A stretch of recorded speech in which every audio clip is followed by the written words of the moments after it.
ng grupo, Human Rights Watch, international Human Rights Watch daw to. Sila yung latest nila, study nila. Even during under this present administration, patuloy yung commissions ng mga human rights violations. Totoo ba bang yan? Tama naman yun. Tama naman yun. Realidad na yan ang nangyayari. In fact, ang nangyari, ang diferensya ng ngayon at noon. Kung nagpapatuloy noon, walang sumasalba gaano. Ngayon, nagpapatuloy pa rin yung human rights violations, but not at the same intensity and scale. Reduced na siya, pero nariyan pa rin siya. So that's number one. Then number two, naglabas kami ng complaints against the military, against the police, and against the armed rebel groups. Okay?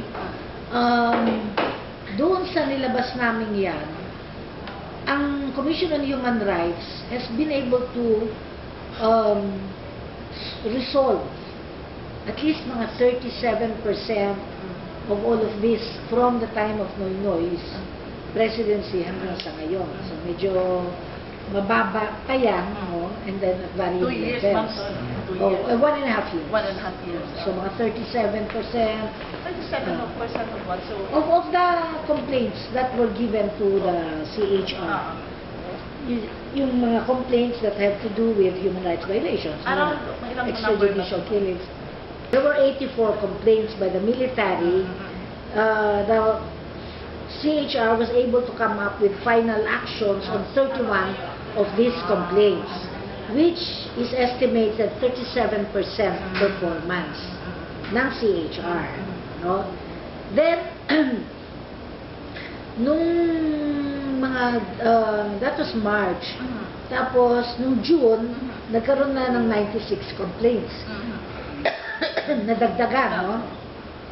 From 84 sa military, and then ang CHR final action was 37 cases na nakakuha niya, no? Yung handled 37 cases, at yung estimated performance by June, umabot sa 39%. Okay? So, dun sa police, there were 235 complaints. Okay? Ang final action ng CHR, out of these 235, it was able to handle 89 cases. No? And so, its estimated performance is 38% of the 235 complaints. No? Then, that was up to March. Then, from July 2010 to June 2012, nadagdagan yung 235 to 261 complaints. No? Actually, from 235 to 261, okay? Ang final action ng CHR, it was able to resolve about 108 complaints, no, cases, which estimated performance is 41%. Okay? Dun sa other armed groups, ito, rebelde, iba't ibang mga rebelde, tsaka mga private armies, ganun-ganon, there were 77 complaints. sorry, ma'am? 77 complaints. This was from July 2010 to March 2012. No? And the estimated performance of CHR, yung na-actionan niya out of the 77 were 12 cases. Yung estimated performance niya was 16%. Siyempre, higit na mababa kasi mga armadong rebelde ito eh. Yung militar at yung pulis, nandyan sila. Ito, mga taguk, mga ito, no? So, 16% lamang. Nung umabot sa June, from July 2010 to June 2012, ang complaints umabot sa 91. Ang final action ng CHR, it was able to handle 33 cases, give final action dito, and naging 36% ang estimated performance niya. So dito makikita ninyo kung paano ang performance ng CHR sa pagre-resolba sa mga kaso na pumapasok. So, compared yung in the past, ma'am, ba? Mas mataas ba yung ano? Hindi. Ang past, hindi sila gumagawa ng ganito. Wala talaga. So the good Walang final ano. So the good news is, now we are evaluating ourselves. Noong una, wala akong alam na estimate nila. Nung tinatanong ko, paano ba yung estimated performance, level of performance ng CHR? Wala. Kasi hindi nila ginagawa. That's one development. Another development is we engage the security sector for reforms within the security sector. And they're very cooperative. No matter how difficult it is, ang punto, they're very cooperative. No? So that now, we're going to have a roundtable discussion. Nabigay ko na itong mga complaints na ito sa military, sa AFP. Ang kagandahan dito, tinatrabaho nila ito. They're meeting with our regional offices, yung regions nila, nag-meet at binavalidate nila at kinuha nila, bine-verify nila. In other words, ito na yung level of monitoring, coordination sa pagitan ng security sector at saka ng CHR. Now, something that has never been done before. Now, as far as prevention measures is concerned, we are planning and proposing, we're still working on this, no?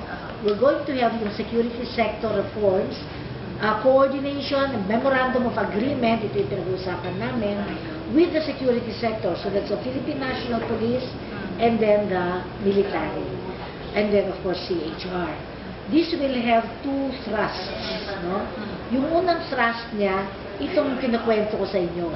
Nagsimula na, the validation process, the verification process, at nag-uusap-usap, no? Nagko-coordinate at the local level, regional, and then at the national level. Parang bibingkayan. Ngayon, the other thrust would be the human rights education. Education on human rights and international humanitarian law. Ano yung mga maliliit na bagay ng mga ordinary tao, hindi nila alam na ma-violate na pala sila doon? Yung, well, halimbawa, yung i-inspeksyonan sila o aarestuhin sila na walang warrant. Di ba? Sanay na sanay sila sa ganon. Tapos, oras na maaresto, halimbawa militar, ang nakahuli. Kasi, kakayanan, hindi karapatan siya maghuli. Oras na mahuli niya yan, dapat within so many hours, ibigay na niya kagad sa police. Police custody. Kasi trabaho ng police ito.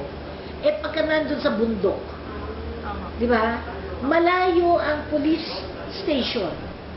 Eh, hindi natin nalalaman under the military custody. So, dapat may Di hawak na violation na warrant of yun. arrest. Oh, dapat may Papakita warrant sa'yo. of arrest agad. Papakita yun, no? Tapos meron kang Miranda Doctrine.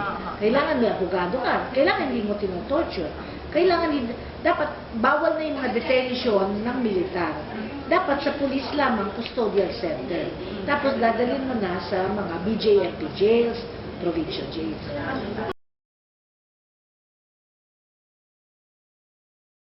Sa bagal, ma'am, years na nga, may makikinabang pa ba doon? Oo naman. Buhay pa ba yung mga Oo, buhay. beneficiary? Oo naman. Eh, ako naman beneficiary. Ako buhay pa ako, Ay, no? at bata ka pa naman, ma'am. Eh, what about the others na... Eh, bata pa rin. I mean, kasing tanda ko lang. Kasing tanda lang. So, may injustice ba? Dahil sa haba? Eh, syempre may injustice dahil sa haba. Dahil, syempre, kahaba-haba ba naman ang hindi maipasa-pasa, doon mo lang makikita yung level of appreciation ng Kongreso tungkol sa mga bagay na napakahalagang ganito. Ito yung nasa saligang batas. Article 13, Section 18, Paragraph 6, I think, if I'm not mistaken, no? Na kung saan sinasabi, dapat lamang ang Commission on Human Rights suportahan at isulong ang human rights compensation sa mga biktima ng karahasan. So, malinaw na malinaw ito.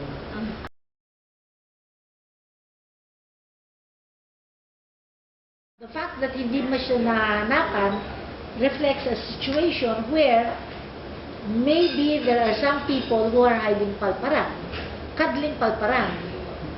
They could be military, or they could be politicians, or they could be business people whom Palparan has taken care of well.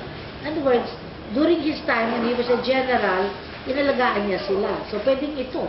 Or it could be a security agency. It could be any of those things, no? So, that could be made difficult by, the effort to try to look for him.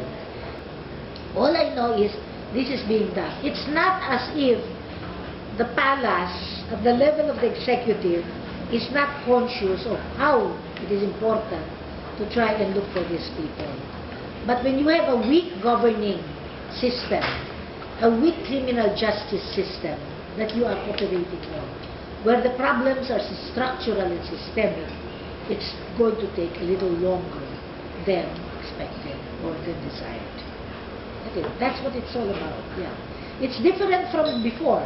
Before, they just never bothered to look for it. They never bothered to address these questions. Diba? Kasi sila mismo yung gumagawa eh. Sila mismo yung halos responsable diyan. Ito, we're talking about past cases. These are people from the past administration that are now under arrest but have escaped. That's the difference. Palparan does not belong to this administration. Palparan belongs to the past administration. It was the past administration that took care of Palparan. So that's the difference that we should show. And when he was going to be arrested already by this administration, bigla siyang nawala. Now, because he was a general and he had money, etc., he had friends. Because the problems are very systemic. It's politics of patronage is operating. And for all intents and purposes, he is being cuddled by any of those things that I mentioned. Politicians, businessmen, military, police, we don't know. Security guards, we don't know.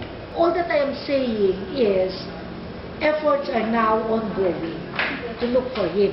It's not as, see, in the past administration, he was cuddled. He was promoted. I tried to stop his promotion in the past administration, but I failed. He was promoted. In the current administration, he is being looked for. But because of past administration connections, it is a little more difficult than usual.